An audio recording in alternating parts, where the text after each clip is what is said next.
Hello everyone, welcome to my week two discussion video. The first topic was time travel through internet history. I thought this process was good to see how the web page looked back in 1998.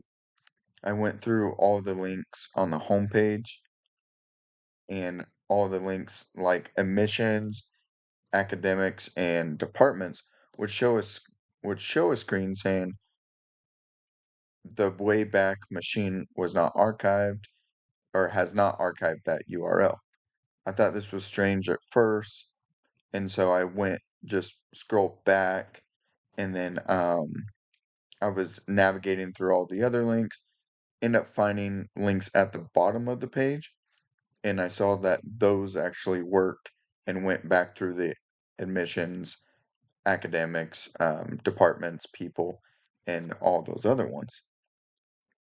Um, And also going through all the links, I thought it was kind of cool to see all the fax numbers back in the day. After I was looking at the fax numbers, I was able to see those main links again. The tips and tricks for this would be go to the links at the bottom of the page. Do not use the top links. After all, they don't even work. After testing all the links, I was able to find that out. The Wikipedia games, first thing I discovered was the URL did not work. I had to backspace the /group and just type in the Wikipedia game. After I did that, I was able to get to the game, or I was able to get the game on the screen. After playing the game for a while, I realized that I was not as quick as everyone else. It took me a while to get the hang of it, but I felt like I was just scrolling and looking for the new link that it provided. I looked over to the right side and it shows the leaderboard. I kept asking myself, how are these people that fast? I did it a couple times. I would click on the link and then the wheel would spin and then my time would run out. Did anyone else have this issue or was it just me?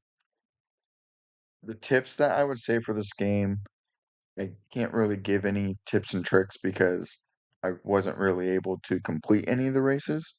I always ran out of time. I did feel it was challenging, and I'm sure there's an easier way to play the game. I just couldn't get it figured out. For the third topic, the modern homepage, I was scrolling all the way down the page where I found the quick links button. This asked me if I wanted to pull up my George Fox email or Canvas. I clicked on the My George Fox and it took me to the dashboard. From there, I was able to click on the link and manage classes. I was able to see my classes that I'm currently taking this fall. Then I realized I was looking for the following year. So I backed out of that and then went to the main homepage. From there, I started to poke around the different links and if I could find the classes. I was able to see when the semester started for fall, spring, and summer of next year, but I wasn't able to find the fall schedule of next year. I actually found the summer one, but I thought that was kind of strange. Our last topic was about screen time usage on our phone. I tracked myself from Sunday morning until Tuesday after dinner tonight, which was around 7 p.m.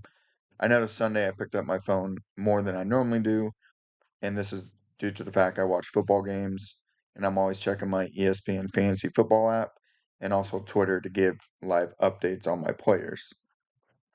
I would go to my fantasy app to check my football scores. I was using the app for a purpose. I wasn't just scrolling. I would also use the TV on Sunday to watch football games and a basketball game. I watched the Blazers play their night game. During these 3 days, I noticed I was not on Facebook or Instagram as much. If I did open the app, it was because I had a notification. And I did notice my first app that I go to is always my messages. The usage time for my phone was about 6 hours on Sunday, and then Monday was around 9 hours. I was using my phone to help watch a how-to video on how to winterize an above-ground pool. This took me a couple hours after work, and that's why my usage was higher than normal.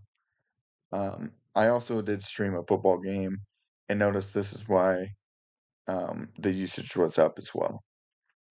I do have a feeling I grab my phone more often if I get a message or notification. At work, I grab my phone all the time due to getting work emails, or a Slack message, which is our department instant messaging software. Altogether, having my screen time on made me realize how much I use my phone daily. It is something I would like to start working on, not to use it as much. So that is my week 2 discussion post. Thank you.